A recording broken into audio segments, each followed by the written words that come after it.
Olá, pessoal. Boa tarde a todo mundo. Boa tarde, professor.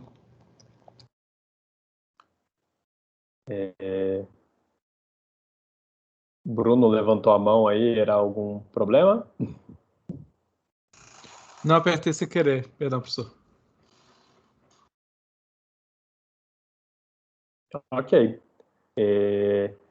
Vamos lá então, pessoal, seguir aí com o nosso tópico aí sobre as redes neurais artificiais, em especial, né, os perceptrons de múltiplas camadas. Vou começar relembrando um pouquinho o que a gente falou na terça-feira, e daí a gente passa hoje, de fato, né, para a rede neural artificial do tipo MLP. Ok? Bem, vimos, né, na aula passada que as redes neurais artificiais, naturalmente, são inspiradas no sistema nervoso, em especial o nosso cérebro, e na rede, né, de neurônios que constitui esse órgão fundamental aí para todo ser humano. Um aspecto importante do cérebro nessa organização em neurônios, dos seus neurônios, é as conexões que esses neurônios fazem um com os outros. São as sinapses. Essas conexões elas podem e são, né, com certeza, modificadas, alteradas com o tempo, ou seja, a intensidade da passagem dos sinais eletroquímicos entre os neurônios é variável conforme o tempo e conforme, claro, com qual neurônio aquela conexão está se estabelecendo, e isso a gente denomina aí de plasticidade sináptica. E é ali que está, digamos assim, o ponto-chave para os processos de aprendizado, de adaptação do cérebro. E o cérebro é um dispositivo que daí, digamos assim, trabalha num paradigma de computação diferente do paradigma de computação digital, sequencial, que a gente está acostumado a operar aí os nossos computadores, smartphones, notebooks, por aí vai. Nós temos uma máquina, né, biológica aí de computação formada por uma quantidade gigantesca de elementos, unidades básicas de processamento, que são os neurônios, que estão aí na casa, né, dos 100 bilhões no cérebro de uma pessoa. E a conectividade, além, né, do número grande de neurônios, o que é, digamos assim, mais espantoso é o grau de conectividade desses neurônios. Eu tinha colocado aí meio que sem contexto o número, né, 10 elevado à quarta, mas 10 elevado à quarta é o número de conexões, em média, aproximadamente isso, que um neurônio tem com outros neurônios. Então, vejam só o absurdo da coisa. Cada neurônio, em média, se conecta com 10 mil neurônios, aproximadamente. Claro, né, que as pesquisas, isso, os experimentos muitas vezes variam um pouco nessa medida, mas a ordem de grandeza é nesse sentido. Então, vejam que o cérebro aí, né, de uma pessoa adulta vai ter ao redor de 10 elevado a 15 conexões no total aí entre os seus neurônios. É algo, né, é um absurdo, assim, né, uma brutalidade, digamos assim, de quantidade, de número e de magnitude de conectividade. E justamente é na conectividade, como a gente acabou de mencionar anteriormente, que reside a plasticidade cerebral, a capacidade justamente de modular conhecimento, memória, construir o aprendizado. E tudo isso está ocorrendo, né, essa conectividade dessas unidades elementares de processamento de informação na forma de sinais eletroquímicos está operando de forma paralela e distribuída. Você justamente não tem um controle, uma organização centralizada dessa computação, e nem a memória, não há, né, diferente da arquitetura von Neumann aí dos computadores digitais, em que há uma separação clara entre memória e CPU, né, a unidade de processamento o espaço de memória são entidades distintas. Aqui não, no caso no cérebro não, você tem o neurônio né, a unidade tanto para fazer o processamento, como através das suas sinapses, a unidade que carrega, né, localmente elementos de memória através, né, justamente dessas intensidades das conexões sinápticas. Muito bem. E aí, com base, né, nessas ideias gerais a respeito do funcionamento do cérebro, é que esse órgão torna-se extremamente interessante e relevante para se estudar, para se tentar fazer uma engenharia reversa dele e tentar compreender melhor os elementos da inteligência, da teoria da inteligência, da teoria do aprendizado, da teoria da cognição, porque entendendo melhor essas teorias, nós podemos, do ponto de vista de engenharia, desenvolver, projetar dispositivos que executem, que implementem essas teorias, ou seja, aprendam com a experiência, desenvolvam capacidades aí cognitivas, de memória, de adaptabilidade, mediante ruídos, mediante a variação, a não estacionariedade dos eventos, dos problemas nos quais o sistema ali está sendo posto à prova. Então, está aí o mote justamente para a existência das redes neurais artificiais. É estudar justamente os aspectos do funcionamento do cérebro para construir dispositivos que processem informação inspirados nesses aspectos. E aí elas têm tido um sucesso tremendo nesse sentido. Apesar de, digamos assim, não terem que recorrer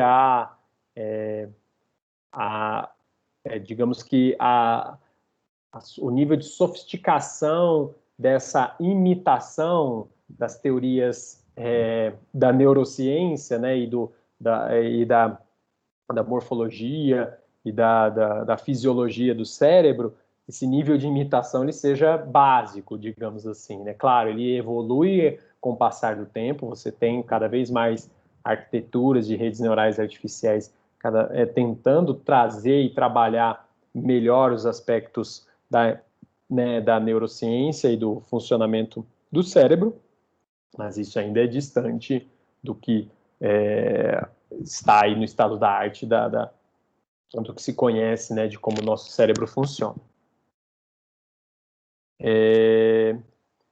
Então, a gente vai construir uma rede neural artificial do mesmo jeito que um cérebro é composto, né, na sua base por neurônios, uma rede neural artificial na sua base ela vai ser composta também por neurônios artificiais. E aí o primeiro, digamos assim, neurônio, aquele, né, modelo de neurônio artificial clássico que, né, constrói aí a primeira forma, né, a primeira arquitetura de rede neural artificial, também, né, hoje considerada, não só hoje, mas há muito tempo, uma arquitetura clássica, é o Perceptron. Foi o que a gente estudou na terça-feira, né? O Perceptron é um modelo de neurônio que, em termos matemáticos, reproduz uma operação de combinação linear. Só que aí a gente viu, né, lembrando, né, que os coeficientes dessa combinação linear fazem o papel das sinapses. Cada entrada aqui da combinação linear, os dados de entrada do neurônio Perceptron, imagine então aqui que isso aqui é um vetor de características, um vetor de atributos do seu dataset ali. que você está fornecendo de entrada para o perceptron. Cada uma desses atributos está aqui fazendo o papel análogo a outros neurônios, né, ou estímulos, no caso aqui do ambiente, né, neurônios sensoriais, dando entrada neste neurônio perceptron aqui.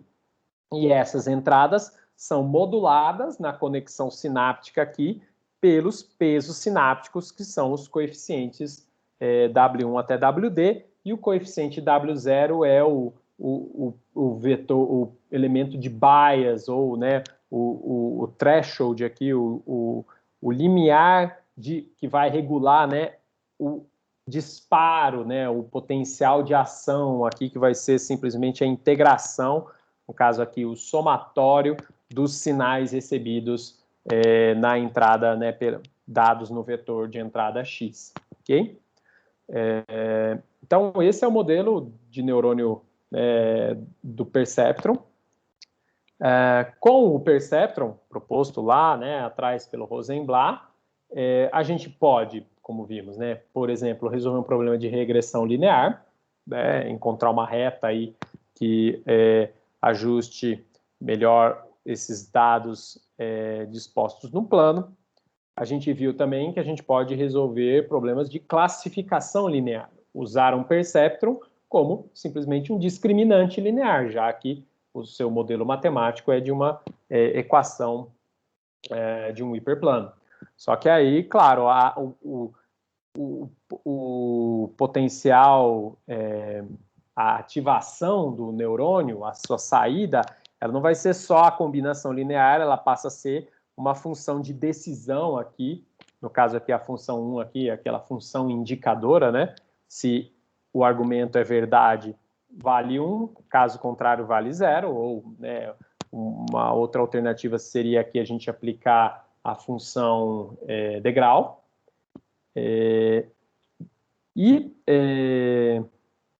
Daí eu estou simplesmente testando, né, um discriminante linear e verificando, né, se o ponto está à direita ou à esquerda do discriminante linear, né? O seu sinal é maior que 0 ou o seu sinal é menor que 0, e dependendo do sinal do discriminante linear, do valor em relação a 0, eu vou estar indicando a classe, aqui no caso, a classe de cor verdinha, ou a classe aqui de cor rosa. Ok? Podemos daí extrapolar essas aplicações de regressão e classificação para os cenários de K saídas. A regressão para K saídas passa a ser um mapeamento, né, vetorial, que eu estou então transformando meus dados de entrada de uma dimensão D aqui, que estão representados no meu vetor X, por um novo conjunto de dados representados por Y, que vai estar numa dimensão K. E eu quero fazer esse mapeamento aqui através, né, de valores de referência. No caso da classificação, eu estou lidando com a classificação de múltiplas classes, e aí o problema se resolve com a organização de uma camada de perceptrons, uma única camada de perceptrons, dispostos um ao lado do outro aqui, cada um com o seu vetor de coeficientes, W1, W2 até o vetor WK, e aí cada perceptron se preocupa com a classificação binária de uma das K classes, dizer sim ou não pertence àquela classe, só que, claro, tomando cuidado, né, de que, né, aqui o problema as classes, você só pode ter a ocorrência de uma classe de cada vez. Vimos também na aula passada daí o processo de ajuste do perceptron, o treinamento dele. Em geral, nas redes neurais artificiais, a gente vai ver isso agora, né, nesse tópico que a gente está falando das redes neurais clássicas, e depois, né, quando a gente falar das redes neurais profundas, isso também vai ser válido. Nos dias atuais, a gente tem dado preferência para o modo de treinamento online, ou seja, pegando uma técnica tendo funções de erro diferenciáveis, a gente pega uma técnica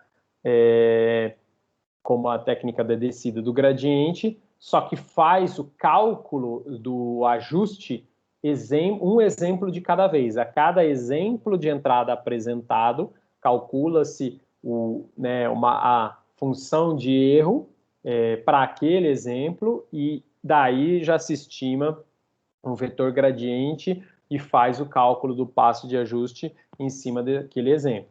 E aí o passo de ajuste ele vai, no caso do perceptron, equivaler a essa regrinha aqui, que é também chamada de regra LMS, como a gente viu, né? O erro vezes a entrada, simplesmente, do perceptron. Claro, ponderado pela taxa de aprendizado. E aí vimos, né, os casos. Então, se eu fizer uma regressão, o meu perceptron simplesmente vai ser o modelo do perceptron linear, sem aquela não linearidade, né, sem a função degrau ali na saída do neurônio, só a combinação linear, e eu vou minimizar vou adotar como função de erro o erro quadrático instantâneo, ou seja, o palpite do perceptron, que é essa combinação linear aqui, vezes o valor alvo menos, né, a diferença em relação ao valor alvo daquela amostra, né, daquele exemplo T.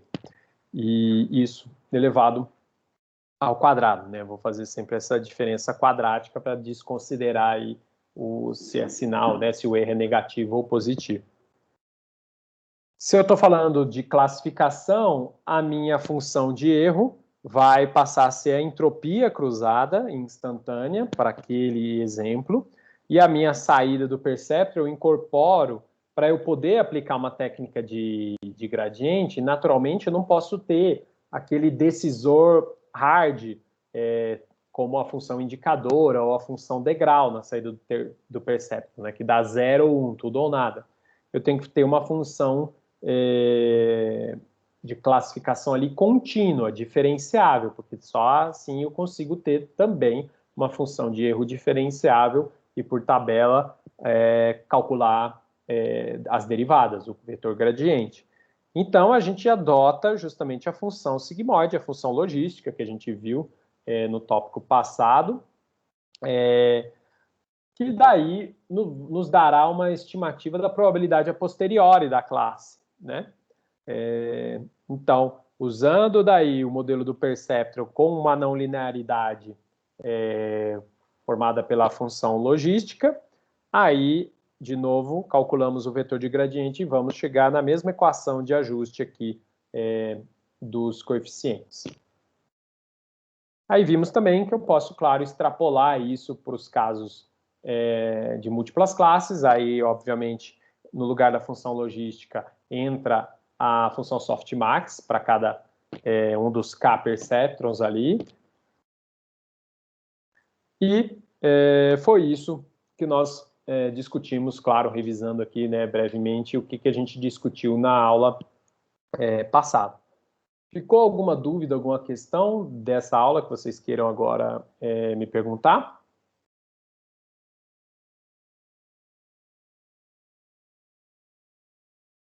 Tranquilo, professor. Então, creio que não tem nenhuma dúvida, vamos seguir em frente.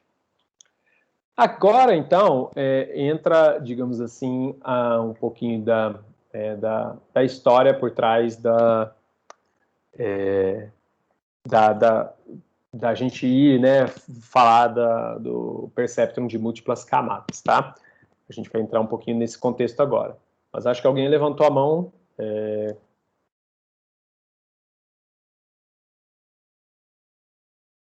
Alguém com dúvida? Eu tinha visto alguém com mão levantada.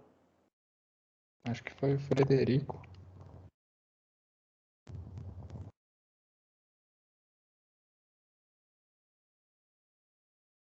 Bem, não sei se o Frederico levantou por engano. Se for o caso, me escreve aqui no chat ou até me chama aqui no microfone depois.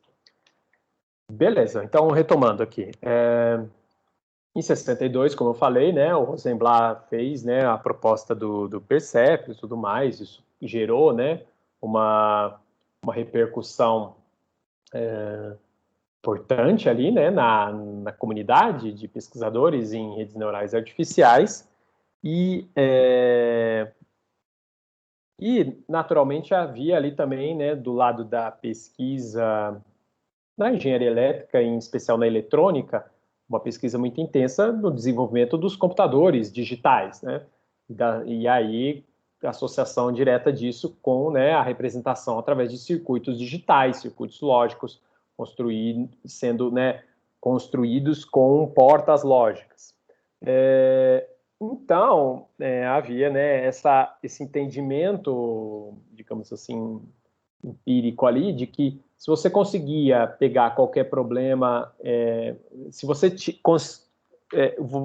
consegue construir um computador de propósito geral através de circuitos digitais, ou seja, circuitos formados por portas lógicas, portas AND, OR, XOR, NOT, por aí vai, você poderia, digamos assim,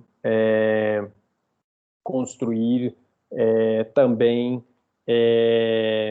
máquinas inteligentes, né? Essas máquinas, né, o hardware implementado, né, em circuito digital, eu poderia, né, programá-lo para ele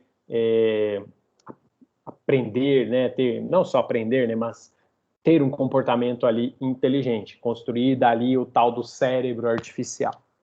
Então, obviamente, a primeira coisa que foi se investigar é se o perceptron é o meu modelo de neurônio artificial aí, quiçá um cérebro artificial, o mínimo que ele tem que fazer é realizar as operações lógicas. Eu tenho que conseguir programar um perceptron para ele fazer as operações lógicas. E aí, se as operações lógicas são programáveis, eu posso fazer composições, né, dessas operações lógicas e implementar, digamos assim, os conhecimentos mais sofisticados em cima disso. Aí, beleza. Aí, então, tá aqui, né, o problema de treinar um perceptron para aprender a fazer a operação AND, lógica. A operação AND ela tem 4 possibilidades de entrada, né? Então, é um problema de entrada binária. Eu tenho 2 variáveis de entrada, x1 e x2. Elas são binárias, então eu tenho um universo de 4 possibilidades de entrada e este é o meu universo de saída, né? Sempre que há um 0 na entrada, a saída é 0 e eu só tenho saída 1 quando ambas as entradas são 1. No plano, isso remete a um problema de classificação em que os pontos em azul são da classe 0 e e o único ponto em vermelho é a classe 1. Então, o perceptron simplesmente tem que fazer o quê? Delimitar um discriminante linear aqui, separando as duas classes, e aí se um ponto o ponto vermelho está na região positiva, é 1, os pontos em azul estão na região negativa, sinal negativo, a classe é 0. Então, eu tenho aqui, né, a equação que aprende aqui, né, que o perceptron, deixa eu só usar a mesma anotação aqui, a gente usando a função indicadora, né, para verificar se x1 mais x2, né, aqui, mais 1 vezes x1, mais 1 vezes x2, menos meio, 1,5, desculpa, que é o bias, se é maior que 0. É isso que eu estou, né, calculando aqui na saída y do meu perceptron. Ok? Muito bem. Ótimo. Então, operação AND, estamos vendo que resolvemos tranquilamente com o perceptron. O problema foi quando se debruçaram sobre a operação XOR, operação ou exclusivo. também, né, outra operação fundamental aí em circuitos digitais. Operação O exclusivo, a tabela verdade está aqui ao lado, né? A saída, ela é quando você tem pelo menos não, exclusivamente uma entrada valendo 1 ativada e 0 caso contrário, ou seja, se eu tenho as duas entradas desligadas é 0, se eu tenho as duas entradas ativadas também é 0. Essa é a operação O exclusivo. E aí vejam no espaço aqui da entrada, como que se dispõe as classes, né? No caso aqui, em vermelho representando saída 1, em azul representando saída 0. Sabendo que o perceptron é um modelo ali de neurônio que tem uma ativação linear e depois dessa ativação linear você aplica só uma função de decisão, ou seja, você implementa um discriminante linear, a gente não consegue encontrar reta nenhuma aqui que separe. Né? Eu não consigo traçar uma reta aqui que separe as bolinhas azuis das bolinhas vermelhas. E, matematicamente, isso equivale a resolver esse sistema de equações aqui. Ou seja, eu encontrar valores para os pesos sinápticos aqui, W0, W1, W2, para me dar esses resultados aqui, né? Quando x1 é 0, x2 é 0, isso equivale, né, aplicando a equação, né, W1x1 mais W2x2 mais W0, teria que dar menor que 0. x1, x2 são 0, só sobra, né, o W0 aqui. Então, W0 tem que ser negativo, aí, né, aplicando a mesma ideia para os outros 3 casos aqui de entradas, você tem esse sistema de equações aqui em relação a W1, W2 e W0, e ele não tem solução. Dá para, né, a gente pegando aqui, calculando o determinante e tal, do sistema, a gente vai verificar que ele não tem solução. O que geometricamente a gente também já constatou aqui. Isso aqui foi uma discussão de um trabalho fundamental da inteligência artificial publicado em 1969 por esses dois autores aí, o Minsky e o Papert. E aí esse foi o trabalho que deu, digamos assim, foi o marco aí do que a gente chama do primeiro inverno da inteligência artificial, que foi porque ele, digamos assim, foi um balde de água fria no entendimento ali, né, naquele sentimento possivelmente eufórico de que você poderia, né, estaria se chegando aí através do perceptron a uma estratégia para a construção de cérebros, né, artificiais, de máquinas de fato inteligentes. Então, né, se o perceptron consegue simplesmente implementar uma porta Shor, como é que eu vou fazer, né, um cérebro artificial em cima disso? Então, isso gerou, né, assim, uma repercussão grande e reduziu fortemente o ímpeto ali da pesquisa em inteligência artificial, especialmente nas redes neurais artificiais naquela época, até, né, o que a gente vai contar daqui a pouco, que foi, né, o desenvolvimento do algoritmo não o desenvolvimento, né, mas, né, a apresentação da técnica do algoritmo backpropagation, ok? Então, digamos que aqui a gente delimita, né, claramente a limitação de um perceptron, que é simplesmente um modelo linear, seja de regressão ou seja de classificação, de discriminação. Para fazer mais do que o perceptron faz, obviamente a gente tem que construir arquiteturas mais elaboradas, fazendo uma composição de perceptrons, no caso aqui, matematicamente também falando, né, de uma composição de funções, que aí sim, né, chegamos na arquitetura da rede de perceptrons de múltiplas camadas, ou rede perceptron multicamadas, as famosas redes MLP. A arquitetura MLP, ela já era conhecida desde, né, do trabalho ali do Minsky e do Papert. O problema era justamente você treinar esse tipo de arquitetura. E isso foi resolvido justamente com o... né, houve vários trabalhos em paralelos, mas o trabalho de maior destaque aqui é o do Rumelhart e outros autores, que em 1986 sistematizou a estratégia de cálculo do vetor de gradiente com respeito aos pesos sinápticos de uma rede MLP em todas as camadas, né, dessa rede. Mas, bem, antes, né, então, o contexto histórico estando claro, o que agora é importante a gente entender é que eu posso passar a resolver problemas não lineares se eu pegar, né, e fazer um cascateamento, fazer uma composição de neurônios perceptrons em várias camadas. No mínimo, uma camada a mais do que o que a gente estava trabalhando aqui. Então, eu tenho aqui 3 camadas nessa arquitetura, que é a mais básica da rede MLP.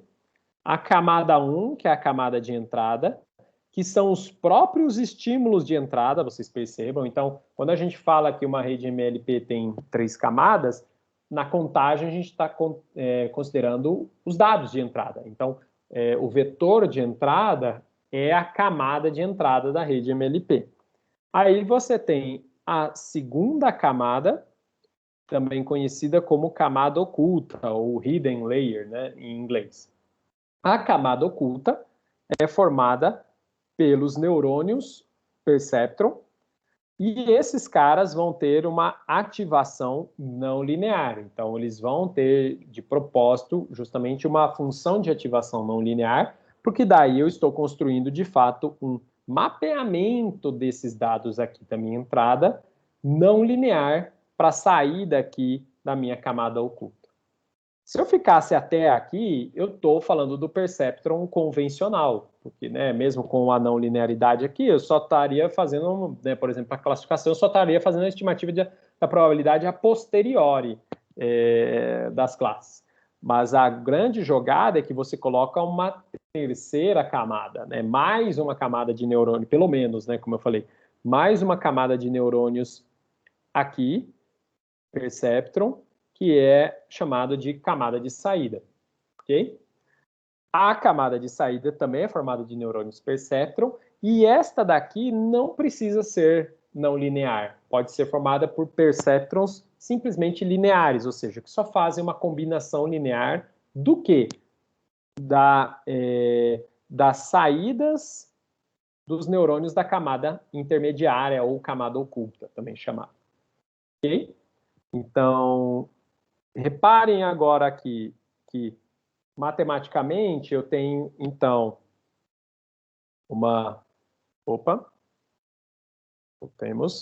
matematicamente, eu tenho aqui YI sendo a combinação linear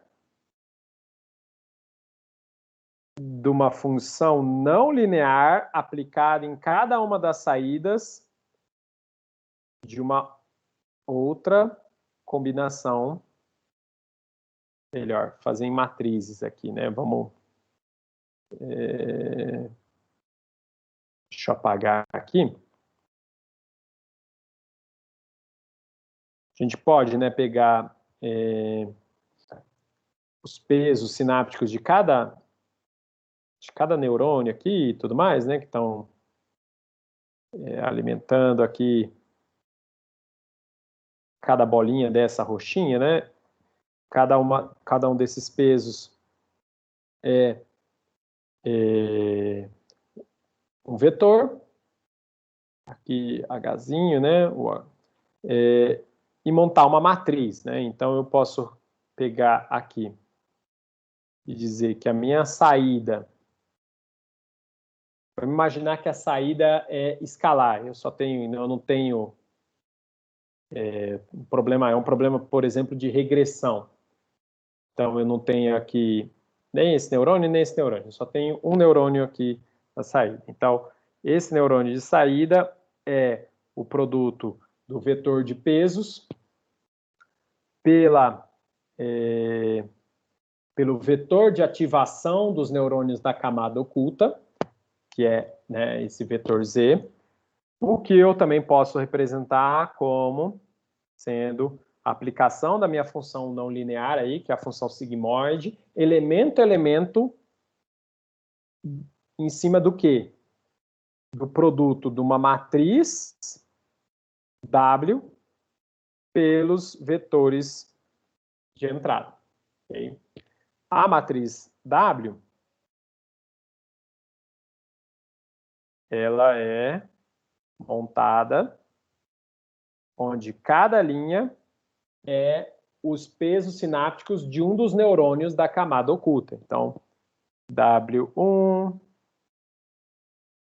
na linha 1, W2 na linha 2, até WH aqui, onde H é o número de neurônios na camada oculta, ok?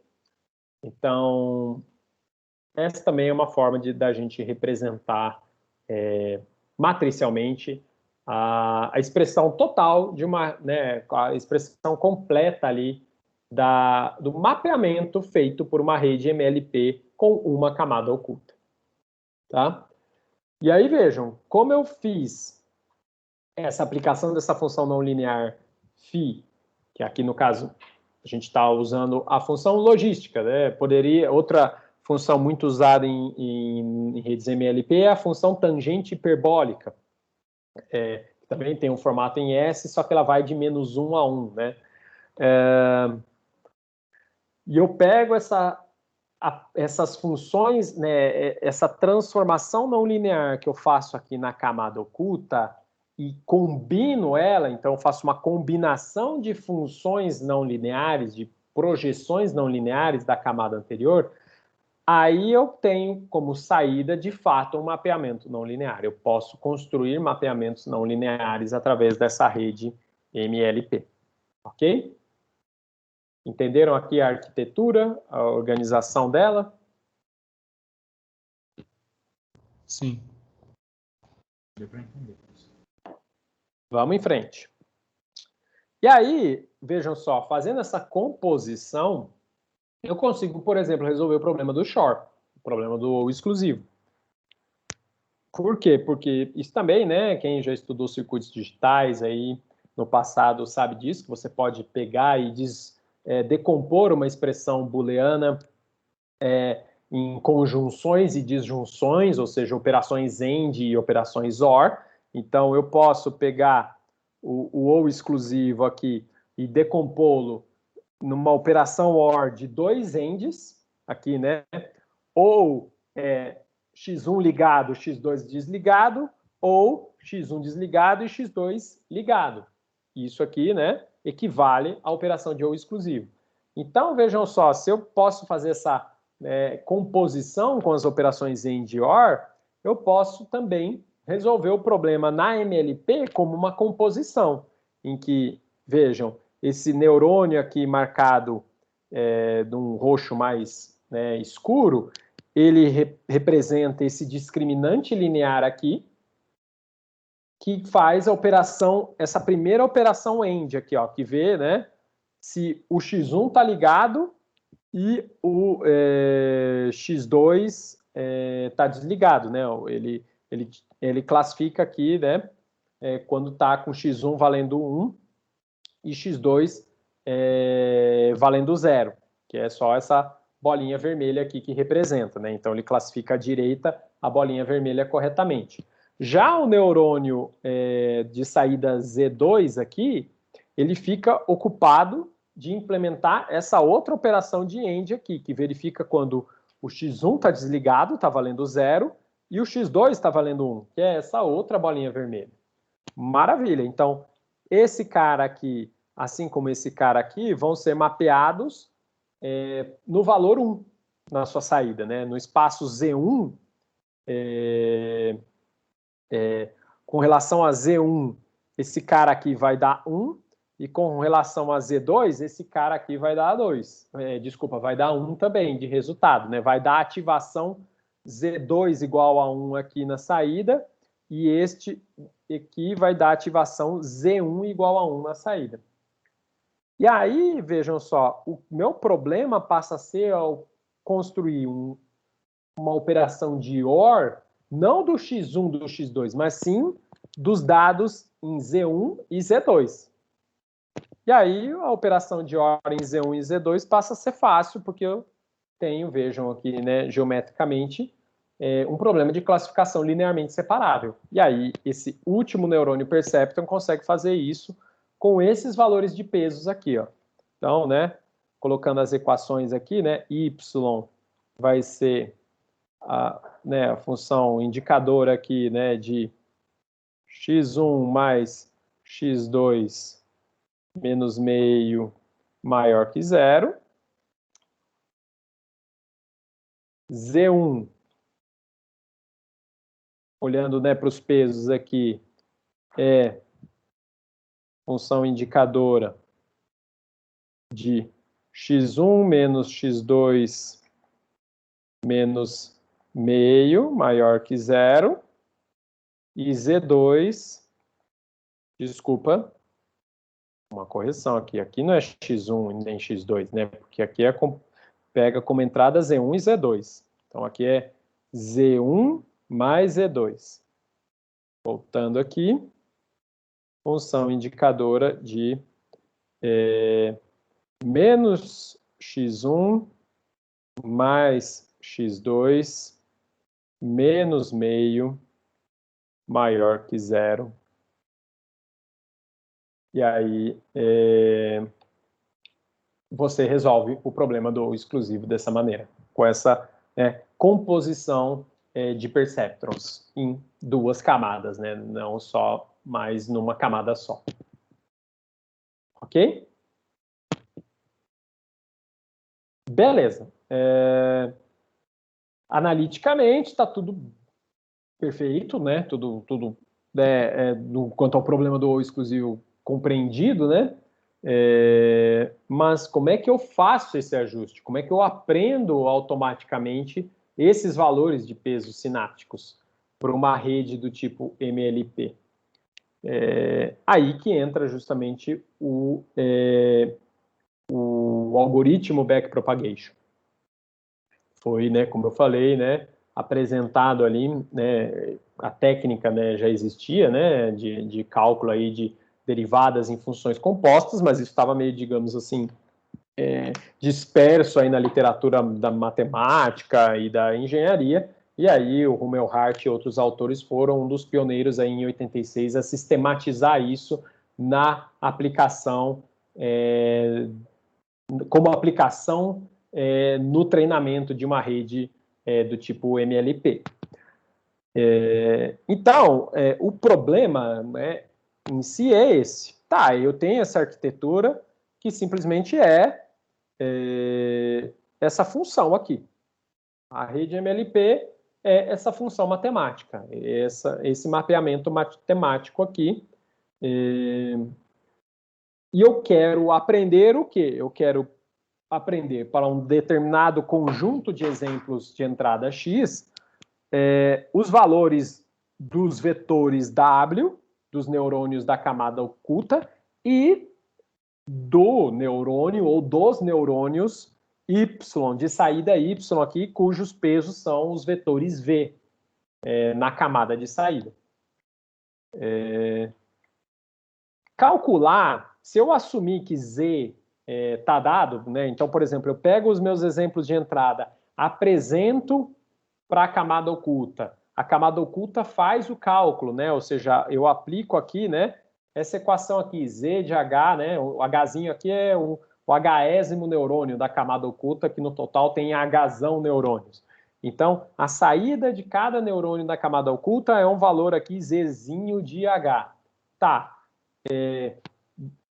Dado Zzinho de H fixo, ou seja, né, eu tendo calculado essas ativações para todas as entradas das camadas ocultas, eu volto a ter um problema de equivalente ao problema do treinamento do perceptron, em que eu tenho, entenda aqui Z como se fosse o vetor de entrada X, eu tenho um conjunto de coeficientes, uma combinação linear aqui, seja se no caso da regressão a função de erro é o quadrado dos erros, ou quadrado do erro, né, no caso instantâneo, né, no treinamento online, ou seja, a entropia cruzada entre a entrada desejada, entre saída desejada da classe e o rótulo né, predito, eu tenho solução para isso, né? Eu consigo calcular o vetor de gradiente dado Z, o vetor de gradiente com respeito a V na minha função de erro. O problema está em calcular o vetor de gradiente dadas as saídas em respeito a W.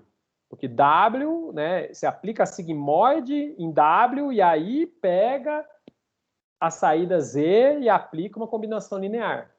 Ok? Então, essa era a grande questão ali, né, limitante ali, para você aplicar justamente uma técnica de treinamento, por exemplo, a descida do gradiente para treinar uma rede MLP. E o algoritmo de backpropagation é a solução para isso.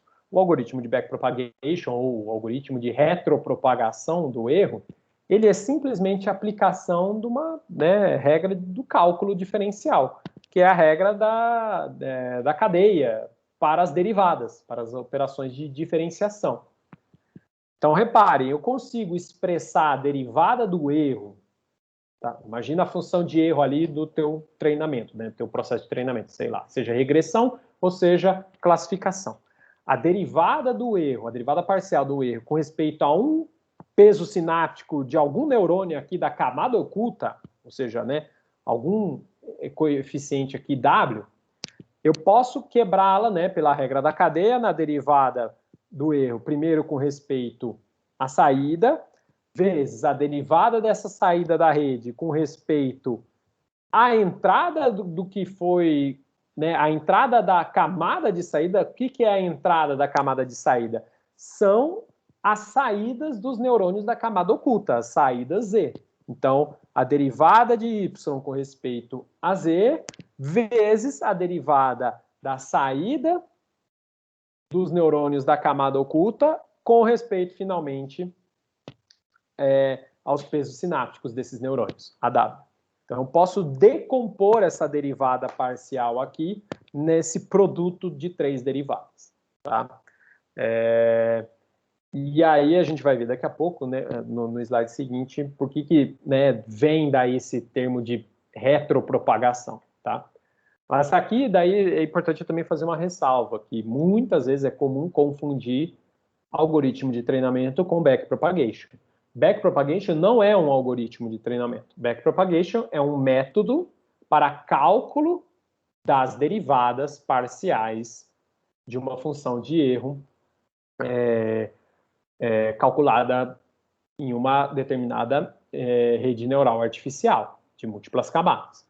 Então, backpropagation é a ferramenta para eu calcular o vetor gradiente nas diferentes camadas, né, com respeito às diferentes às diferentes matrizes de pesos de cada uma das camadas da rede neural artificial.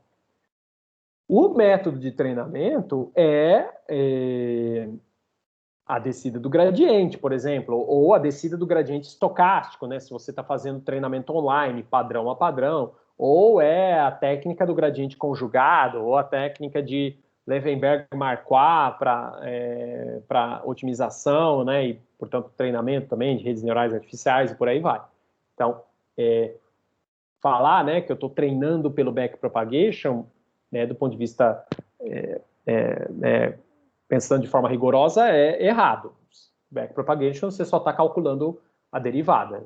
Aí você pega essa derivada e aplica algum método aí, usa ela para algum método de treinamento. Beleza, então vamos agora tentar entender esse cálculo, né, da retropropagação do erro.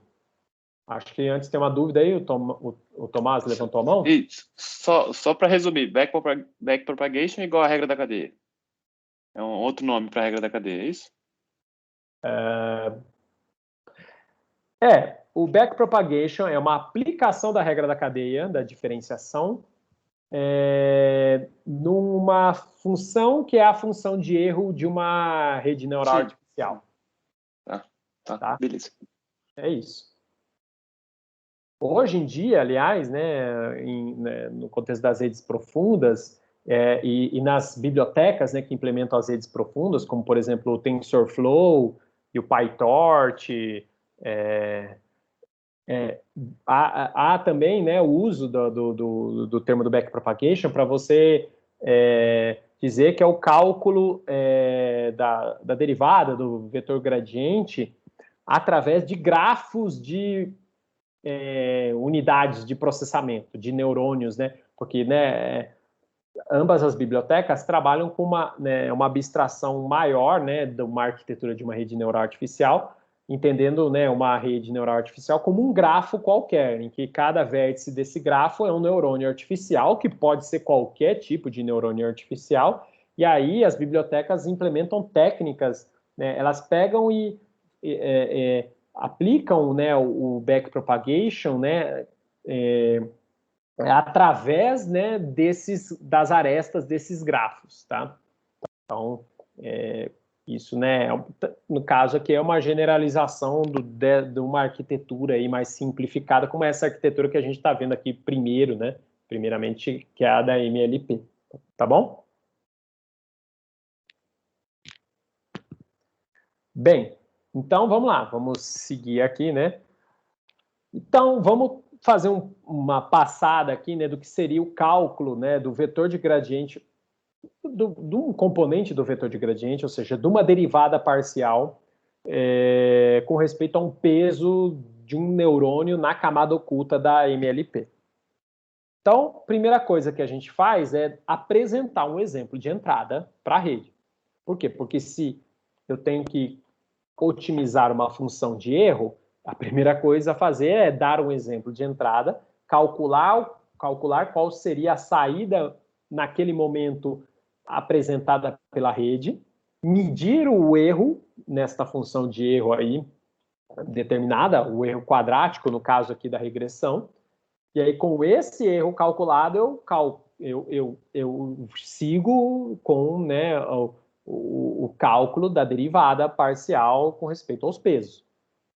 Então, a primeira etapa é a etapa que a gente fala, né, da passada adiante, né, a passada, né, a forward propagation, né, a propagação da entrada para as camadas adiante da rede MLP. Então, eu tenho um exemplo X aqui de T sendo apresentado, passo ele pela primeira camada da rede, ou seja, a camada dos neurônios não lineares, né? Então, eu vou aplicar, né, a função logística, né, da combinação linear dos pesos sinápticos pela entrada, e aí eu vou produzir justamente as ativações de cada um dos neurônios não lineares da camada oculta aqui, que são essas ativações aqui, Zzinho, para cada neurônio de índice Hzinho aqui da camada oculta. O que eu tenho que fazer agora? Pegar essas ativações na camada oculta e dar de entrada para os neurônios, ou o neurônio, né, se é uma regressão de saída escalar, né, eu tenho que fornecer essas ativações como entrada para o neurônio de saída. Então, eu faço mais um passo adiante, né, para a camada subsequente. Então, eu pego as ativações dos neurônios e faço a combinação linear aqui e produzo a saída da rede para aquela entrada. Muito bem. Então, completamos o passo, né, processamos aquele exemplo através de toda a rede e produzimos uma saída. Agora, o que eu tenho que fazer é, com base na minha função de erro, aqui pensando que nós estamos fazendo um treinamento em batelada, tá? Então, ou treinamento offline, né, em contraponto ao treinamento online. Ou seja, pensa que eu fiz esse processo X de T aqui para o T igual a 1, né? Então, eu fiz isso aqui para T igual a 1, T igual a 2, até T igual a Nzão. Todas as N amostras do meu conjunto de treinamento, tá? Peguei, apresentei um de cada vez, calculei a saída da rede para ele, e aí eu tenho o cálculo da minha função de erro, que vai simplesmente somar o quadrado das diferenças entre o previsto, né, a inferência da minha rede e o valor desejado, o valor alvo. Tenho esse somatório dos desvios quadráticos. Aqui, como eu já falei antes, né, eu multiplico por meio só para eliminar na hora da derivada parcial aqui o termo 2, que vai né, tombar aqui na diferenciação. Então, para o meu conjunto de treino x, eu tenho essa função de erro e ela varia com respeito a quem, né? Quem eu vou otimizar aqui?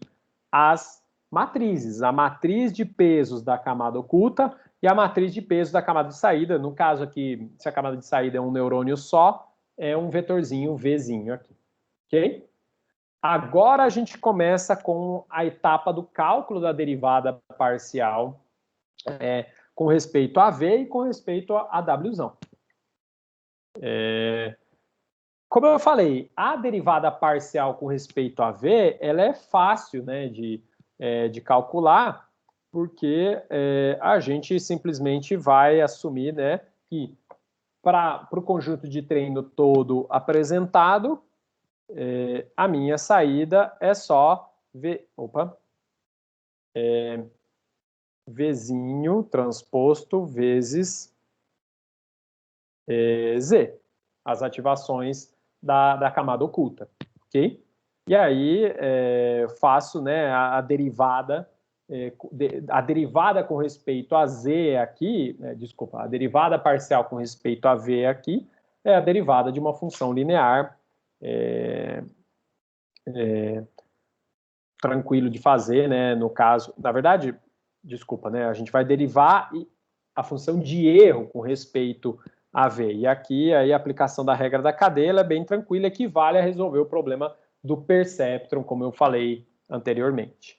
Então, você tem aqui, né, se equivale ao problema do perceptron, onde x foi substituído por z, o passo de ajuste dos pesos V é também aquela mesma regra de ajuste do perceptron, só que trocando x por z, ou seja, eu entendo como entrada desse neurônio perceptron, claro, as ativações da camada oculta. Okay? Então, vai ser o erro vezes a entrada desse neurônio de saída, que são as saídas da camada oculta. E tudo isso somado justamente porque a gente está trabalhando no modo, né, de aprendizado em batelada, em modo batch. Ok? Agora vem, de fato, a retropropagação do erro, a aplicação da regra da cadeia.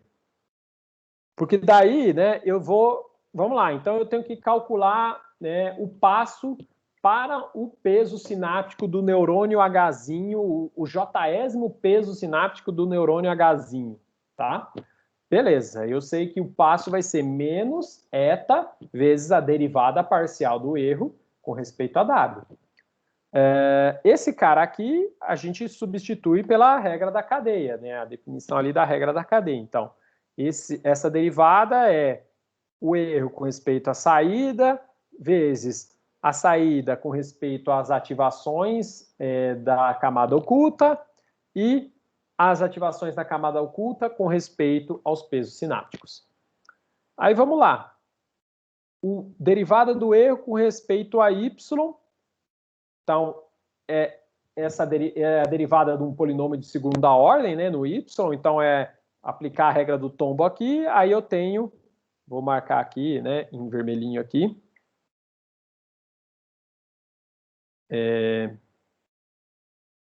Essa expressão aqui, ó. Ok?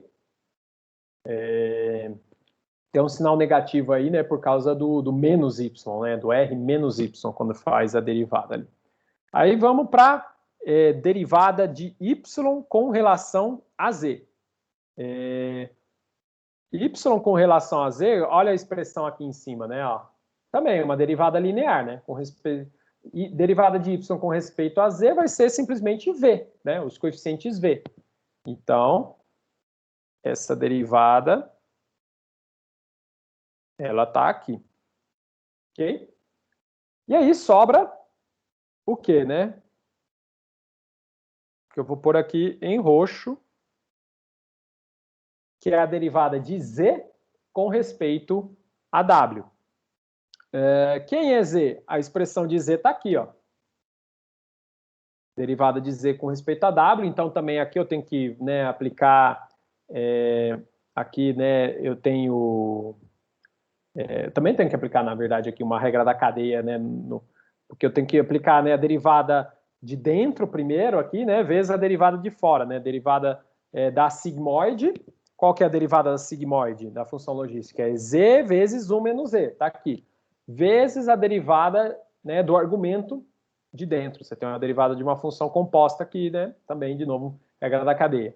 E aí, derivada linear, né, derivar w vezes x com respeito a w.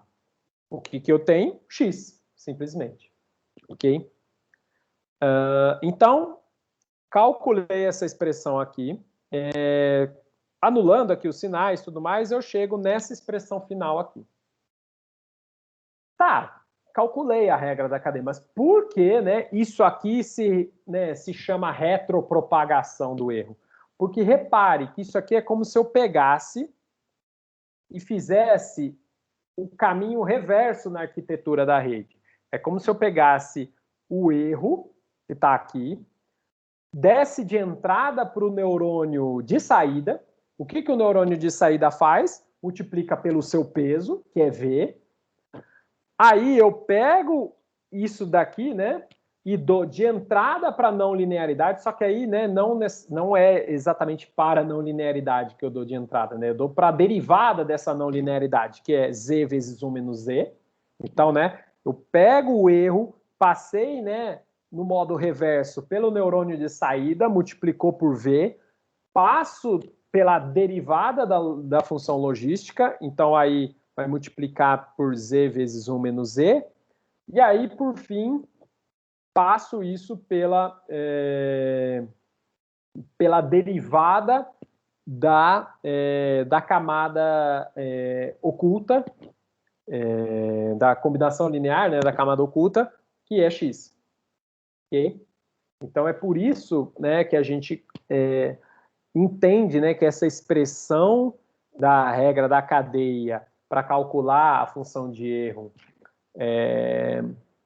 com respeito aos pesos da camada oculta, né, equivale a essa operação de, né, processamento no sentido reverso pela rede neural, tá? E por isso, né, e operação em modo reverso, dando de entrada, né, o erro, né, o sinal de erro, e não mais, né, o sinal de entrada x. Ok? Entenderam, gente, esse passo a passo aqui? Sim, ficou claro. Muito bom. Esse raciocínio agora eu posso naturalmente estender para todos os demais casos de uso de uma rede MLP, ou seja, regressão com múltiplas entradas e depois classificação. No caso da regressão de múltiplas entradas, o que vai acontecer? Eu vou ter múltiplos neurônios de saída, né? De novo, trabalhando sempre com aquela notação one-hot encoding, né? Cada neurônio aqui sai, né, um palpite, né? Você ajusta esses neurônios para se aproximar, né, de um valor 0 ou 1, onde 1 pertence àquela classe e 0 não pertence àquela classe, uma das K classes ali. Então, o que vai mudar, né? Eu vou minimizar... Desculpa, eu estava falando de classificação, mas nós estamos falando de regressão com múltiplas saídas. Então, vamos retomar aqui o raciocínio. Eu tenho, claro, múltiplos neurônios de saída para representar, né, cada neurônio na saída, cada uma dessas dimensões para as quais eu quero mapear ali a entrada X da dimensão D para uma saída no R dimensão K. Beleza, e o que eu vou minimizar agora? Também, continuamos pensando no treinamento em modo batelada, por enquanto. Então, no modo em batelada, eu vou minimizar a soma dos desvios quadráticos de um determinado exemplo em todos os neurônios de saída e somar isso para todos os exemplos. Então, né, eu tenho a soma dos exemplos e a soma de todas as dimensões de saída, né, dos desvios em todas as dimensões de saída. É só, né, um somatório adicional aqui que, do ponto de vista de derivada, não complica muito as coisas, porque, né, a derivada da soma é a soma das derivadas. Então, veja, o modelo vai ser esse daqui, né? Então, y, né, eu vou ter várias saídas, y de i. Vou ter agora uma matriz V de pesos sinápticos da camada de saída, que recebe as ativações da camada oculta. E aí, reparem que a gente só tem aqui, né, de mudança, né, principal aqui, um novo termo, né, de somatório aqui nas nas dimensões da saída, né, nas múltiplas dimensões da saída. Veja, você retropropaga, né, a soma dos erros, né, o erro, né, você tem agora, né, se você tem uma saída vetorial, você tem também um erro vetorial, né? Você tem um vetor de erro, e aí você vai retropropagar a soma desses componentes do vetor de erro vezes, né, o vetor de pesos da camada de saída, vezes a derivada da não linearidade da camada oculta, vezes a derivada dos neurônios da camada de entrada, que é, né, a entrada, né, por si só, x. Ok? Então, o que mudou aqui foi justamente a inclusão desse termo de somatório aqui em relação ao que a gente tinha visto aqui, né, que eu só estava somando os erros no caso. Ok? Opa, vamos seguir. Tá. Se eu vou trabalhar a regressão, múltiplas saídas, só que no modo online, o que muda? A minha função de erro passa a ser a função de erro instantânea, né? Eu estimo o meu erro somente com base na amostra daquele momento que foi dada de entrada. E aí, as equações de ajuste, elas desaparece, claro, a soma aqui, né, dos erros, né, dos ajustes de para todos os exemplos, tá bom? Você fica, né, só com aquele erro instantâneo sendo, né, retroalimentado aqui na rede, tá bom? Então, aqui tem um pseudocódigo do algoritmo de treinamento para múltiplas saídas em modo online. Então, né, vamos destacar aqui algumas coisas. Inicialização. A inicialização dos pesos sinápticos sempre tem que ser feita para valores pequenos, ao redor de zero. Por quê? Justamente por conta daquela questão que a gente até discutiu no tópico passado, da função logística, ela ter, né, um comportamento próximo do linear ao redor do valor zero, e isso como condição inicial para o treinamento é positivo, porque se ela tem um comportamento linear ali, inicialmente, você vai ter, né, uma chance maior do cálculo das derivadas ser diferente de zero, e aí você ter, né, uma partida ali, né, uns passos de ajuste iniciais significativos, ok? Então, a gente inicializa os pesos, né, com valores aleatórios próximos de zero, e aí você começa um processo de repetição até convergir, né, até algum critério de parada do teu treinamento, um número máximo de épocas onde época, né, significa, né, o termo época em redes neurais artificiais significa o processo de ter apresentado todos os exemplos do seu conjunto de treino. Então, você repete aqui até um número máximo de épocas, ou você repete através de algum critério de parada que a gente vai ver mais para frente, por exemplo, o monitoramento do erro de validação. E aí vai repetir o quê? Você vai repetir, né, um outro processo que também é uma repetição da apresentação agora e ajuste dos pesos padrão a padrão, um exemplo de cada vez. E essa apresentação ela tem que ser feita sempre em ordem aleatória, né, também para evitar convergências equivocadas aqui, né, no cálculo do gradiente aqui, né, você tem um cálculo de gradiente parado ali, por conta, né, de uma apresentação na mesma sequência. O que vamos fazer para cada exemplo de entrada x de t? Primeiro, passo, né, aqui, essa parte em vermelho, né, a etapa forward do treinamento. Eu estou apresentando os exemplos e processando a saída. Processei a saída, eu começo agora a etapa backward, né? Eu vou começar a etapa, né, de ajuste dos pesos com a retroalimentação do erro, calculando, né, os vetores de gradiente. Então, primeiro, o cálculo do passo de ajuste para a saída, né, para os pesos da camada de saída, que é, né, a regra de ajuste ali básica do perceptron. Aí, aqui sim, entra, né, o passo de ajuste, o cálculo do passo de ajuste dos pesos da camada oculta, em que eu vou, né, justamente usar, né, a aplicação da regra da cadeia, de fato, aqui com a retroalimentação do erro. Feito o cálculo dos passos de ajuste, aí eu vou, né, fazer o ajuste dos pesos da camada de saída, faço o ajuste dos pesos da camada oculta, volto para cá e apresento um novo exemplo do meu conjunto de treino e repito o processo até essa, até a convergência aqui acontecer. Então, essa parte, né, em verde aqui é a parte, né, do processo backward do treinamento. Ok?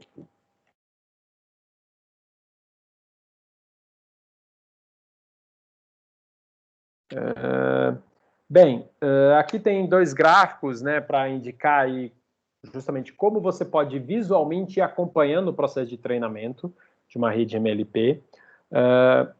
Se você tem, no caso de uma regressão, né, você tem os pontos ali, os exemplos num conjunto de teste ou num conjunto de validação, né, porque você está usando o conjunto de validação, por exemplo, para definir o número de épocas que você vai fazer do treinamento, você pode ir plotando o gráfico com a sua função produzida pela rede MLP a cada intervalo aí de épocas do treinamento. Então, esse gráfico dá uma ideia...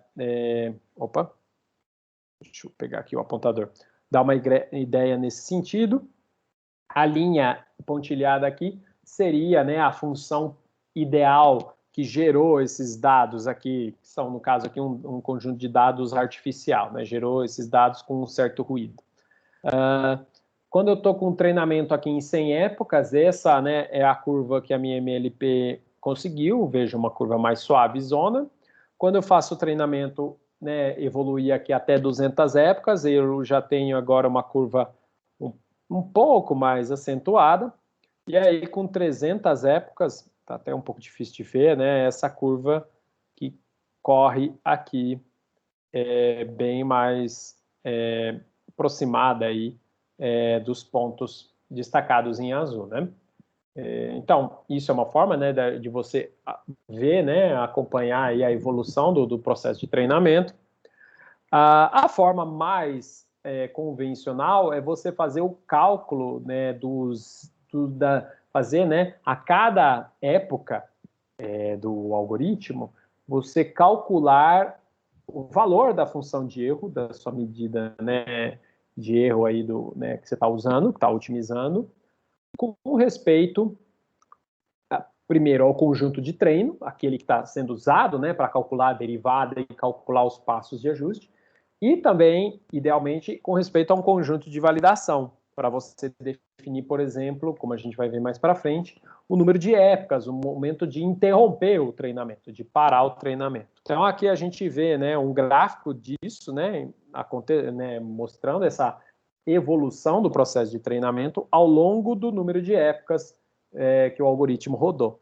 Então, a curva azul, que é a curva de treinamento, ela oscila, é natural que ela oscile, porque a gente está fazendo, inclusive, o treinamento em modo estocástico, né? A gente está fazendo treinamento padrão a padrão.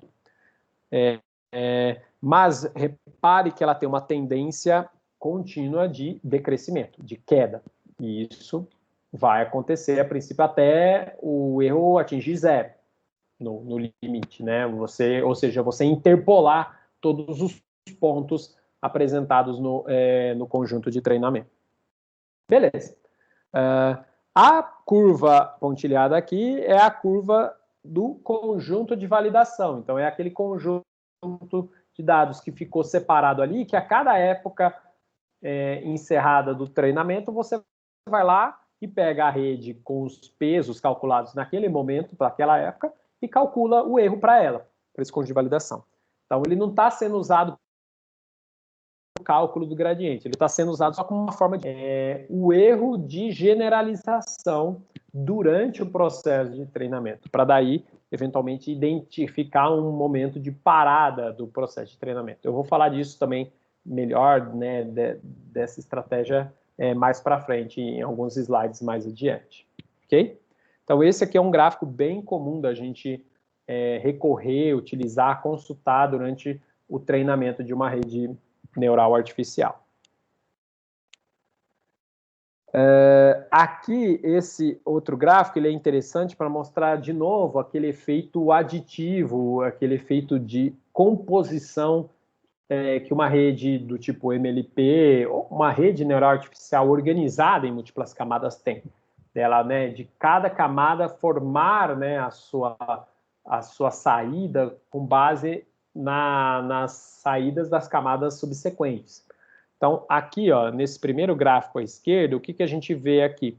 As saídas, as ativações lineares dos neurônios da camada oculta. Então, aqui tem a equação da reta do neurônio 1, por exemplo, e aqui é a equação da reta do neurônio 2, tá? A curva em vermelha e os pontos em azul são os pontos que eu quero ajustar, são os dados de treinamento, tá? Muito bem. Aqui, ó, no gráfico 2, eu estou pegando a saída dos neurônios da camada oculta, ou seja, apliquei a função logística a essas equações de reta aqui. E estou tendo, né, os valores Z de H. Então, aqui eu tenho uma função, né, não linear do neurônio 1 e uma outra função não linear do neurônio 2 aqui. Vejam essas duas curvas que são as saídas da camada oculta. Aí, como é que eu monto a minha saída final? Eu pego cada saída da camada oculta, multiplico por um escalar, né, faço uma ponderação, ou seja, são os pesos sinápticos do neurônio de saída. Então, veja, eu faço no caso aqui, essa curva ela é toda negativa, quando eu faço a ponderação dela, ela vai, né, cair lá para baixo, como vocês estão vendo aqui, né? Essa outra curva aqui, ela é parcialmente... não, ela é toda positiva, né? A curva do neurônio 1 aqui. Então, quando eu faço uma multiplicação aqui, né, por um escalar positivo, ela cresce também, né, em amplitude. E aí, se eu somo essas duas curvas, eu tenho a aproximação aqui em vermelho para os dados de treinamento. Okay? Então, veja que a composição dessas duas curvas, dessas duas funções logísticas, faz eu conseguir construir essa função com né, esse vale aqui e esse, né, pico aqui que está começando a se formar nessa parte mais à direita, tá? Então, veja que o poder, né, de uma rede neural artificial está justamente em pegar funções simples, os neurônios, né? Um neurônio artificial sozinho ali é uma função simples, ainda que tenha uma saída não linear, né? A função logística, né? Da combinação linear ali, ou uma tangente hiperbólica da combinação linear, né? Uma única função ali simples. E aí, quando você faz a composição de forma hierárquica dessas funções, você consegue mapeamentos bem poderosos, bem sofisticados. Ok? Vamos falar da classificação agora. No caso da classificação, o que muda primeiro, que o neurônio de saída, a gente vai trabalhar com ele pensando que ele vai ser uma estimativa da probabilidade a posteriori. Então, eu quero que o neurônio de saída não saia simplesmente 0 ou 1 ali, mas sim saia um número contínuo entre 0 e 1, uma probabilidade, uma estimativa de probabilidade a posteriori. Então, eu pego e faço o neurônio da camada de saída também ter uma função logística, para daí fazer esse estimador aqui da probabilidade a posteriori.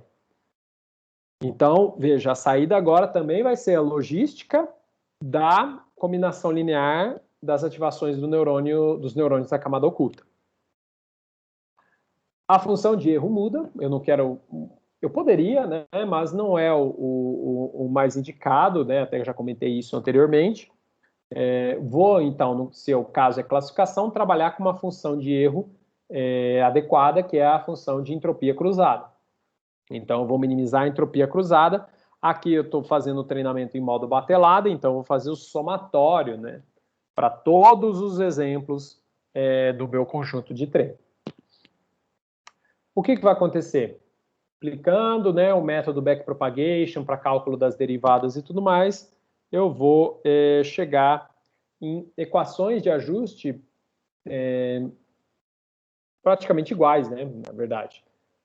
Há esse paralelo, né? Se o neurônio de saída se você tem um neurônio linear na saída sendo treinado para uma função de erro de desvio quadrático, as equações de ajuste vão ser iguais a você treinar na saída um neurônio com não linearidade sigmoidal e a função de erro sendo a entropia cruzada. Então, de novo, eu tenho as mesmas equações de ajuste aqui, em especial, né, para os pesos da camada oculta, a retropropagação do erro aqui, né, pegando o erro, submetendo de entrada aqui no sentido reverso da arquitetura da rede. Ok? Se vou para o modo online, a gente, claro, aí então vai trabalhar com a versão instantânea, estocástica da entropia cruzada, um exemplo baseado, né, no cálculo com um exemplo só de entrada, e aí as equações de ajuste perdem também o termo do somatório, né? O ajuste passa a ser, o passo de ajuste passa a ser o passo, né, o cálculo da derivada com respeito exclusivamente àquele exemplo T que está sendo submetido naquele momento para análise. Tá bom?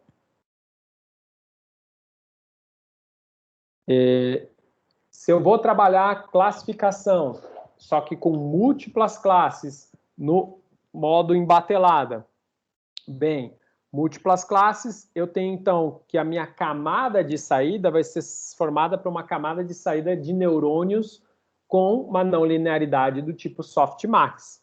Então, eu vou ter lá,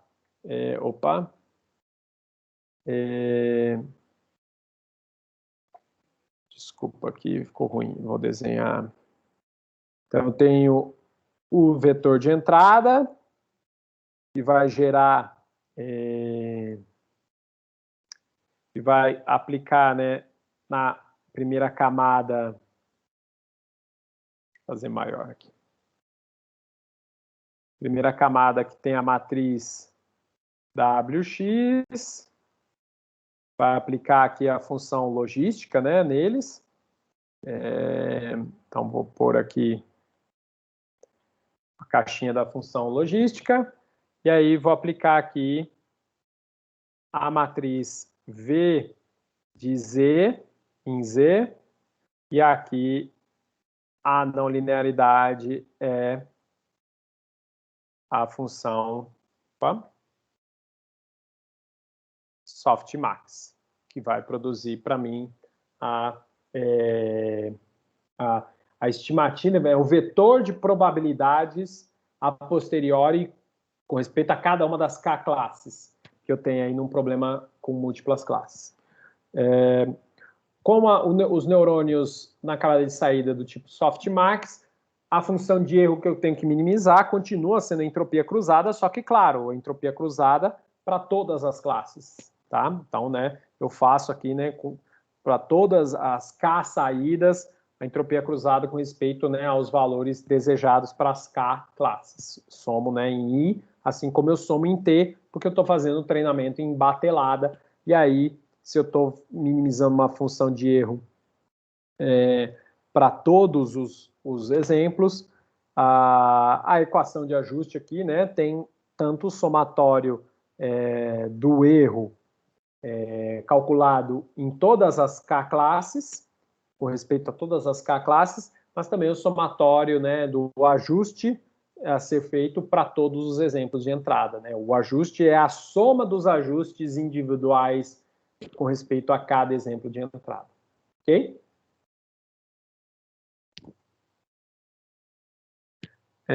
Beleza, então, assim, repassamos aí todos os casos possíveis de treinamentos de uma rede MLP com uma camada oculta, seja para regressão, seja regressão multidimensional, vamos chamar assim, ou classificação binária ou de múltiplas classes. Certamente vocês já sabem disso, né?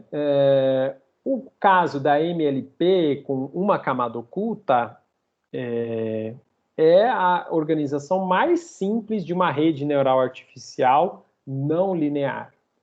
Você pode extrapolar isso e muito, né? As redes neurais profundas fazem justamente isso, no sentido de incorporar mais camadas entre a camada de entrada, os dados de entrada, e a camada de neurônios de saída. Você colocar 2, 3, 4, 10, 20, né, não há limite para isso, né, do ponto de vista teórico. Né? Você pode empilhar múltiplas camadas ocultas dentro de uma arquitetura de uma rede neural artificial, seja MLP ou seja outras, né, com outros tipos de neurônios, como a gente vai ver quando falar especificamente de aprendizado profundo. De todo modo, é importante eu mencionar aqui, né, essa propriedade, que é a propriedade da aproximação universal. O que isso significa, né, ela? Significa que é suficiente, do ponto de vista matemático, é provado, é demonstrado que para qualquer função mapeada, né, numa região ali dos reais, dos números reais, para uma outra região dos reais, você consegue ajustar, existe uma rede neural MLP com uma camada oculta, que pode ser treinada, ajustada para atingir um erro de aproximação arbitrariamente pequeno, arbitrariamente mínimo. Essa é uma propriedade existencial, ou seja, ele não diz qual é essa rede que vai aproximar essa função com um erro tendendo a zero. Ela demonstra que é possível construir uma rede assim, e com uma só camada oculta, mas o número de neurônios, né, necessários para fazer isso, ele fica em aberto, né? Você pode ter, né, tem que ter, colocar ali, né, para aproximar, né, um número arbitrariamente grande de neurônios, mas é fato que existe, né, do ponto de vista teórico, essa rede com um número Hzão de neurônios nessa única camada oculta que vai aproximar qualquer função contínua com um erro arbitrariamente pequeno, tá?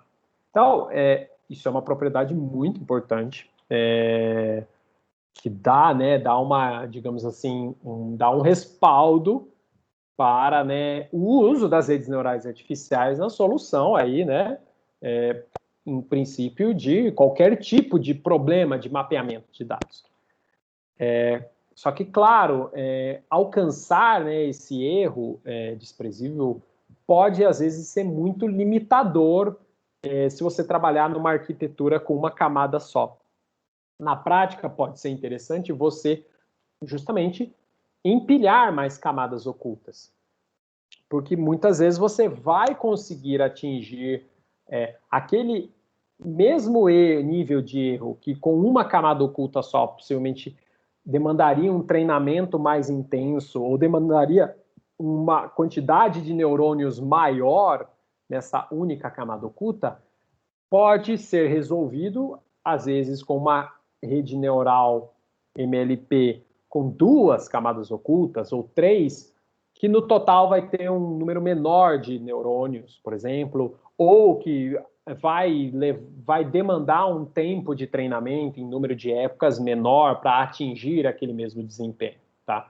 Então, na prática, essa composição em mais camadas faz mais sentido e obviamente, o que dá, né, inclusive, a base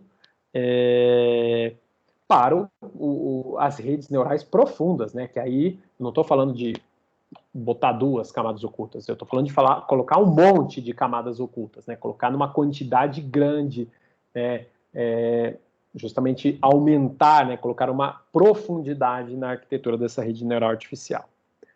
Então, isso é fato, né? Isso né, a realidade, né, hoje do estudo em redes neurais artificiais, você trabalhar com redes com múltiplas camadas, não há nenhuma surpresa nisso. E aí, matematicamente, o que acontece? Você vai trabalhar, digamos assim, com uma composição sendo cada vez mais, né, aprofundada, né, aquele processo de composição de funções. E aí você pode, né, do ponto de vista matemático, implementar os algoritmos de treinamento, por exemplo, como é que eu vou fazer a retropropagação do erro? Você trabalha, né, uma camada de cada vez, pensando, né, onde antes era X, agora é Z, né, onde Z é a saída da camada subsequente, e aí o erro retropropagado também, né, pode seguir essa mesma ideia. Então, a arquitetura aqui de uma rede, imaginei, né, se eu quisesse expressar a arquitetura de uma rede neural MLP com 2 camadas ocultas, eu teria aqui Z de 1 seria as ativações da primeira camada oculta, Z de 2 seriam as ativações da segunda camada oculta. Repare que daí ela é ativada tendo como entrada a ativação da camada 1. Claro, a camada 1 tem como entrada os próprios dados X, e por fim a minha saída vai ser a combinação, aqui pensando, né, se é uma rede feita para regressão, né, a combinação linear das ativações da segunda camada oculta. Então, esse cascateamento aqui, ele pode acontecer, né, ad infinito. Você não tem nenhum limitante matemático para isso. Claro que a gente depois, né, vai discutir em aprendizado profundo implicações práticas também de você exagerar na dose disso daí, né, de você colocar múltiplas camadas, como isso pode te levar a um problema, né, no cálculo dos gradientes ali, né, o desvanecimento do gradiente, né, do vetor de gradiente. Mas isso são, né, discussões para, né, semana que vem. Ok. Falando agora um pouco de alguns aspectos práticos do treinamento de uma rede neural artificial, apesar, né, do método de descida do gradiente, do ponto de vista teórico, ele é suficiente, né? Ok, eu estou calculando o vetor de gradiente aqui, em alguma hora vou chegar, né? Vou convergir em uma solução mínima ali da minha função de erro. Quando a gente coloca justamente agora para trabalhar, né, aplica o método do gradiente numa rede neural MLP não linear, composição, né, de várias não linearidades. Essa saída não linear entra na expressão de uma função de erro, que também é não linear, ou é o quadrado, né, do erro, ou é a entropia cruzada ali. Você pode ter a superfície dessa função de erro, ela pode ser, digamos assim, mais mal comportada, com regiões ali que podem ter valores de derivada ali mais baixos, mas ainda não perto de zero, que podem gerar um tempo de treinamento em número de épocas lento, vagaroso. Então, há técnicas para tentar, né, otimizar, fazer isso acontecer de forma melhorar a convergência. Tem aí, né, o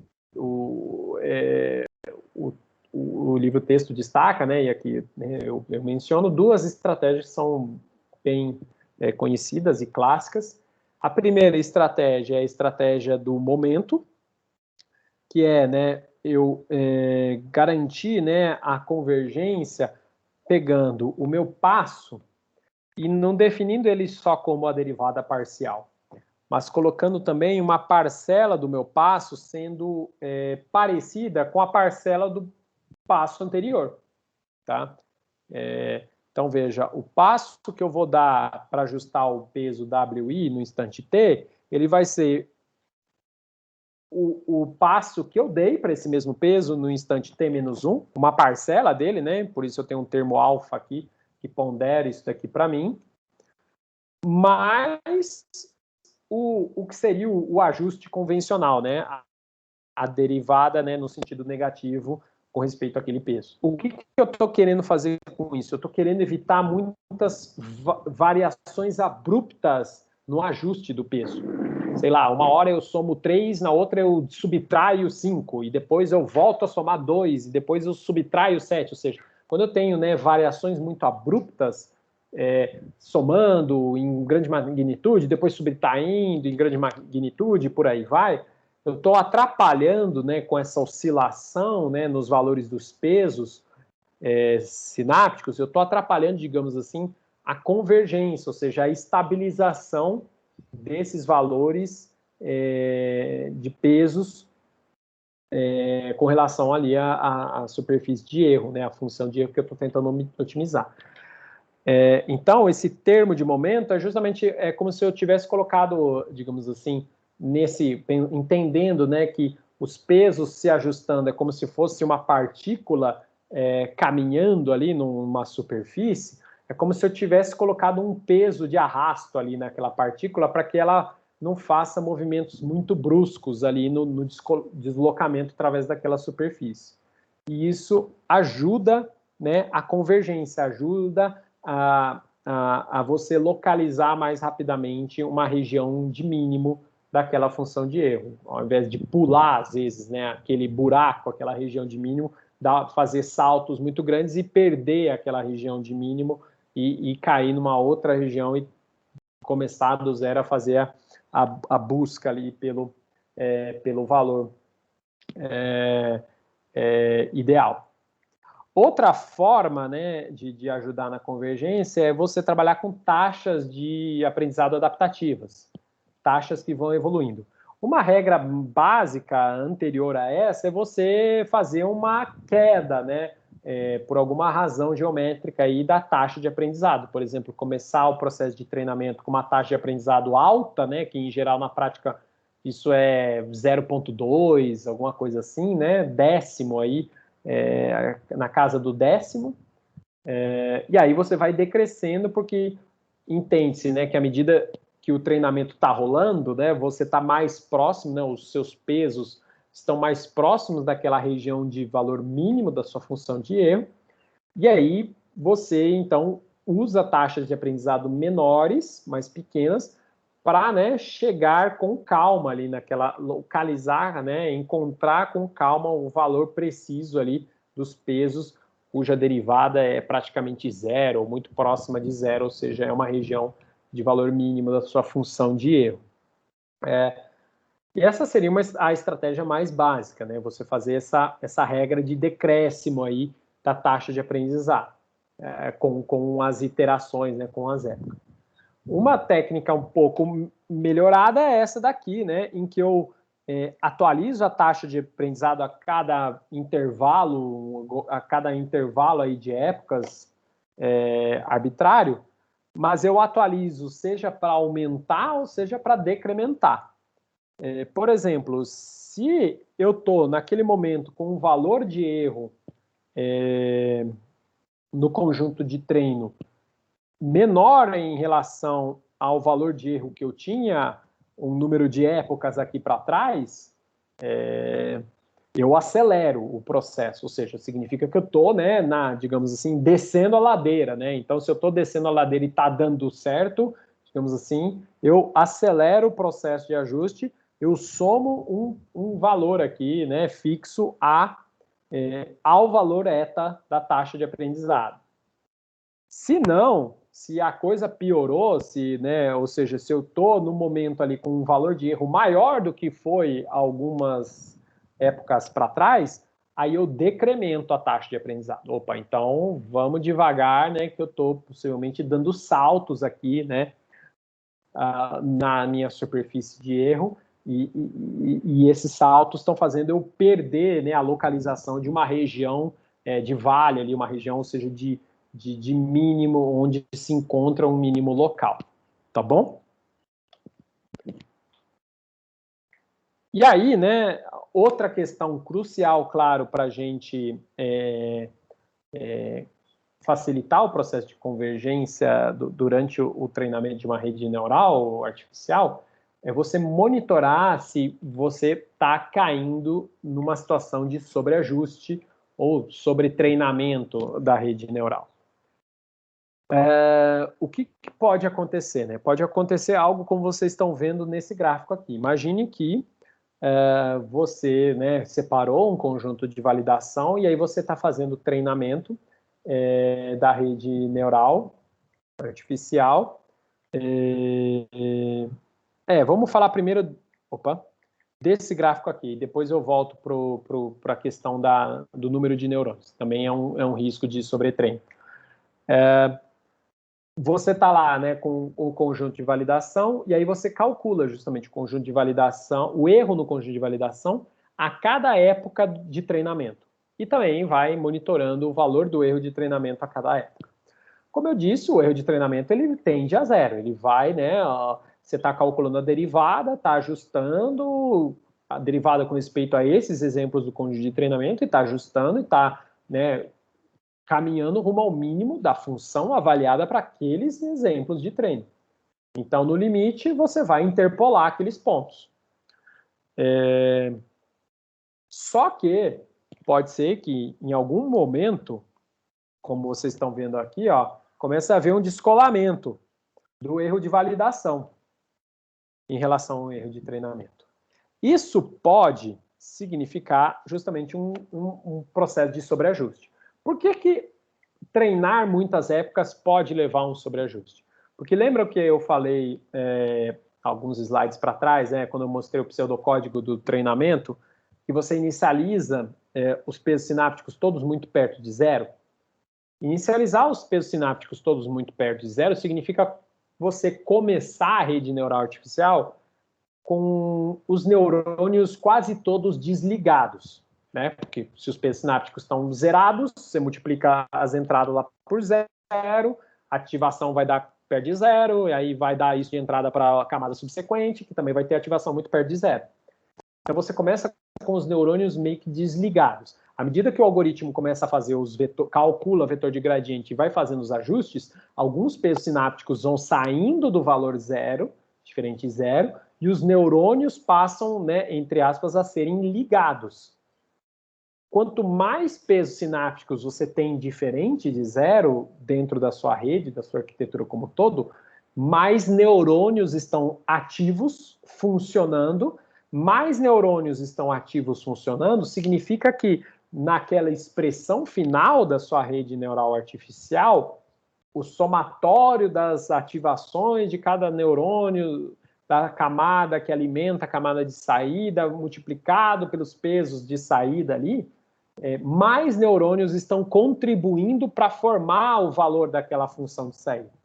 Se mais neurônios estão contribuindo para isso, mais parâmetros estão ativos, equivale então a dizer que você está, né, quando você treina com mais épocas, você está chegando num modelo que tem uma complexidade, um número de parâmetros ajustáveis maior do que com o modelo que parou de ser treinado com um número pequeno de épocas, com um número reduzido de épocas em relação àquele.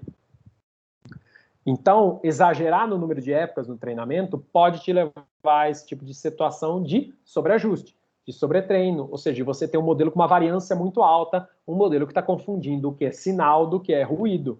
Ou seja, quando ele vai justamente ser avaliado num conjunto de dados que não foi usado, não está sendo usado no processo de treino, você percebe que o erro começa a aumentar. Tá? Isso daqui é só 50% da história que eu estou contando, né? Eu falei isso lá atrás, né? No começo do curso, inclusive, né? Sobre esse dilema bias-variância. Hoje em dia tem, né, uma segunda metade dessa curva aqui que faz a gente saber identificar de que para algumas situações, alguns casos, principalmente em redes neurais profundas, você pode chutar o pau da barraca nisso daqui. Você pode levar a rede a treinamento de erro zero, que ainda assim você consegue ter um erro de teste baixo também. Você consegue fazer ela generalizar bem. Mas os detalhes disso eu vou explicar, né, durante o tópico de redes neurais profundas, tá? Porque isso tem a ver também com o número de parâmetros que a rede tem no caso, tá? Mas aqui pensando o seguinte, que o dataset que você tem, ele é bem grande e o número de parâmetros da rede, nós estamos falando aqui, por enquanto, de redes shallow, né, as redes neurais clássicas, né, uma MLP com uma camada só oculta, duas camadas ocultas que seja. Então, o número de pesos sinápticos que ela tem, número de parâmetros, é menor em relação ao número de exemplos que você tem. Nesse tipo de configuração, nesse setup, digamos assim, mais clássico de uma rede neural artificial, vocês podem levar em conta esse tipo de comportamento, ou seja, tomar cuidado com esse tipo de situação. E aí, como é que eu controlo justamente essa situação? Justamente interrompendo o treinamento antes de eu ver essa curva descolar, né? Ou seja, fazendo, né, determinando a parada do treinamento. Ou eu posso até deixar treinar, mas eu vou pegar como saída do meu treinamento, ou seja, qual é o conjunto de pesos sinápticos dessa rede neural artificial treinada.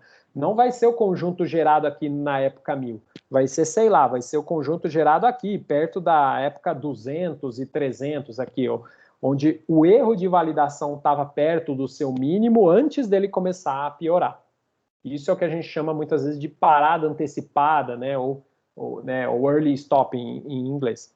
Então, eu uso um conjunto de validação, eu uso um conjunto de validação, ou seja, faço validação cruzada no treinamento de uma rede neural shallow, justamente para acertar esse momento adequado da parada do treinamento, tá? E eu posso usar também a validação cruzada não só para acertar o número de épocas, né, fazer determinar a parada do treinamento, mas também para determinar a arquitetura, para determinar quantos neurônios eu ponho na camada oculta, né? Como é que eu faço, né, eu regulo aí explicitamente, né, essa questão da complexidade da rede neural, ou seja, quantos mais neurônios eu ponho na minha camada oculta, em tese eu estou aumentando, né, as funções não lineares que são somadas ali na minha camada de saída e, em tese, eu estou aumentando o poder de fogo dessa rede neural artificial para construir funções complexas, intrincadas ali, altamente não lineares. Mas, como, né, a gente comentou, né, isso pode me levar, né, no processo de treinamento dela, ela confundir o que é efeito de ruído do que é, de fato, informação, sinal ali a respeito do problema que está por trás, né, a ser aprendido, e aí ela ficar, né, sobreajustada, sobretreinada e ter justamente um erro uma capacidade de generalização fraca, o que dá para perceber, por exemplo, com o erro de validação. Então, também a gente pode aplicar a validação cruzada para procurar o número ideal de, por exemplo, neurônios da camada oculta. Testo com 5, testo com 10, testo com 15, vou medindo o erro de treino, né, da rede ajustada com 5, com 10, comparo com o erro de validação e escolho, por exemplo, pela regra do cotovelo ali, a hora que tem a maior queda aqui, ó, ou o valor mínimo, né, que seria, nesse exemplo aqui, algo aqui perto, né, de 5 a 10 neurônios na camada oculta. Ok?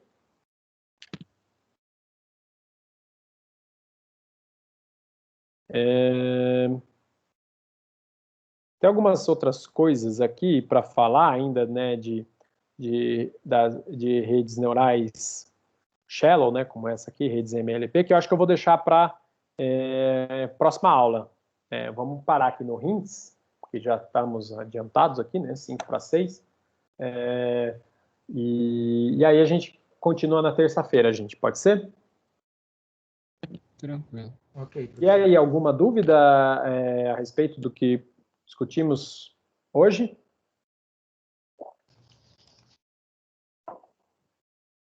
Professor, eu tenho só um pedido, se for possível, que os vídeos da aula, antes eles estavam em formato de lista, né? E quando a gente entrava no YouTube, conseguia ir de um para o outro, assim, facilmente. Aí depois o senhor tirou. Aí para eu escolher um vídeo, tem que ficar voltando no Teams toda hora. Se pudesse deixar ele como uma Não tirei, playlist. não. Será que foi acidente? Eu vou checar, mas eu não tirei nada, não. Continua tendo uma playlist lá. Deixa eu confirmar. Eu verifico, mas eu não fiz nenhuma mudança na organização dos vídeos no canal, não. Pode ter sido acidental, mas eu verifico. Porque antes estava assim, aí depois de um tempo não tá. Agora, por exemplo, não tá mais. Não sei se é porque tem que estar no. Não sei, eu não tenho um canal no YouTube, então não sei como é que funciona. Mas se tiver que ter alguma playlist, não sei se for uma coisa assim, não sei.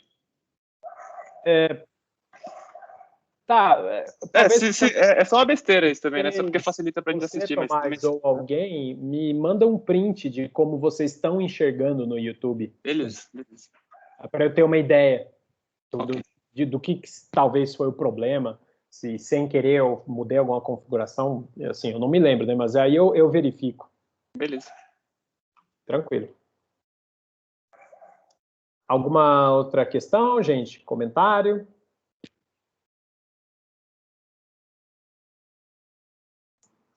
Professor, eu gostaria de saber se o senhor permite fazer o trabalho final com 3 pessoas. Não, 3 aí eu acho que passa do ponto. O ideal é fazer em duplas mesmo. A sugestão assim, é tentar se organizar em duplas e se alguém tiver dispareado aí com muita dificuldade, aí me procura, tenta explicar aí a situação, mas eu sugiro que vocês tentem trabalhar em duplas. Ok, obrigado. Nada.